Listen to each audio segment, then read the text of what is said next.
What's going on, my YouTube peeps? Fernando with Pro Windows, aka the Nandolorian.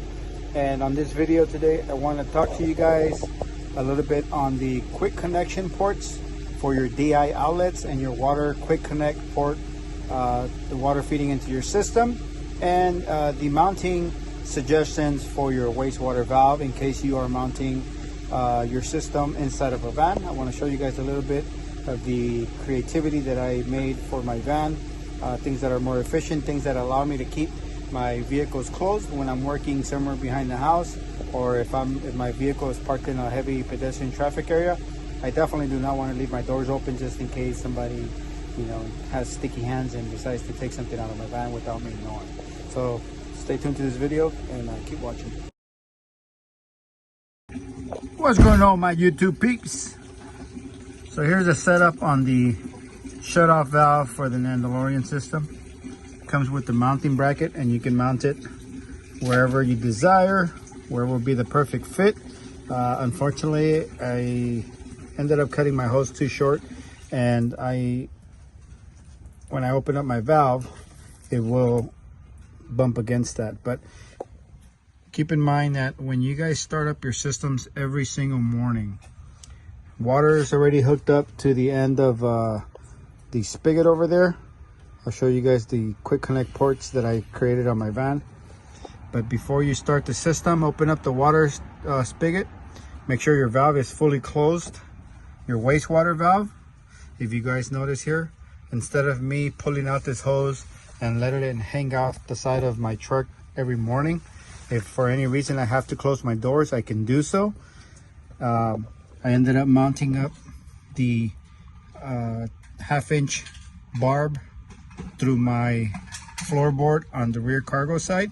There's a washer to hold it in place, and then behind this, on the other side, or the underneath side, there's a little small hose that's hanging off that allows the wastewater to drain while I'm producing water. But every single morning, you want to open up this valve and then open up your stop valve. That's going to allow water to flow through your system and clean out your filters before you start your production. Give it about a minute, and once it's done, I already flushed it for about 2 minutes, you can go ahead and close this valve.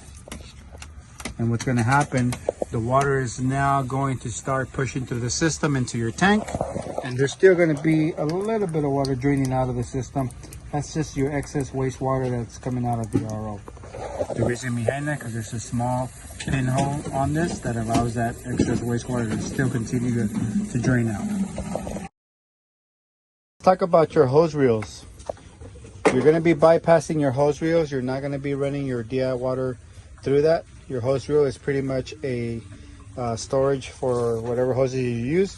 Currently on these reels, I only have 200 feet on each reel.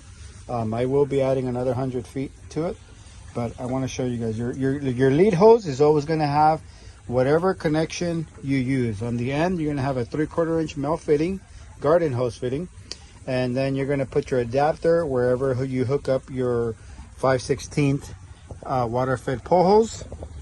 And bear with me while I finish pulling this out. All right, so on your hose reel, you're going to want to have another 3/8 quick connect on there. That's where you're going to hook up your hose at the end of the day to coil it back up. And at the end of your hose, oh, sorry, it's a little bent here, but you're going to have a 3/8 male quick connect. I have 100 feet. I'm sorry, this is 200 feet that I uncoil currently off of my hose. And depending on what operator am I going to be using, I can go ahead and just come out quick connected here. Once I quick connect there, I come back to my controller, turn on the operator, adjust my flow. I'm probably going to bump them up to about maybe 60. I'll leave them at 60, and that should be giving me flow coming out of my valve. I'll show you guys in a bit. There we go. Look at the flow on that. That is a lot of flow. That's 60%. There you have it. Now, for those of you guys that want to get creative with your quick connect ports, if you guys pay attention to the previous videos, the DI outlet has a female quick connect on it. Now you can route that to wherever you want on your van, but on my setup here, I drilled a couple of holes where I'm using a little metal mounting plate here in the background to hold them in place. And there is, I believe I have a 1/2-inch bar behind that, which allows me to mount this on the outside portion and then put a washer behind it, so there's no play whatsoever. Well, there's a little bit, not a lot, very, very minimal. This one's nice and tight. And then I have my, I have a banjo connection here. This is my fresh water coming from the spigot, and this is operator 1, operator 2. But this is a little quick idea for you guys, and that's going to be for your DI outlet, the hoses that come with your system. On the end, you're going to notice it has a quick connect port. You guys can mount that wherever you guys want. What I ended up doing is routing mine around the top of my van all the way across. You just notice the hoses there. They go around the backside, they come up over down to the side, and that's where they connect over on that side. So anytime during any job, I can literally close and lock up my van, and my quick connections are on the outside of my truck, where I don't have to worry about leaving my van open. If I'm in an open area where there's pedestrian traffic, I don't have to worry about anything. But there you have it.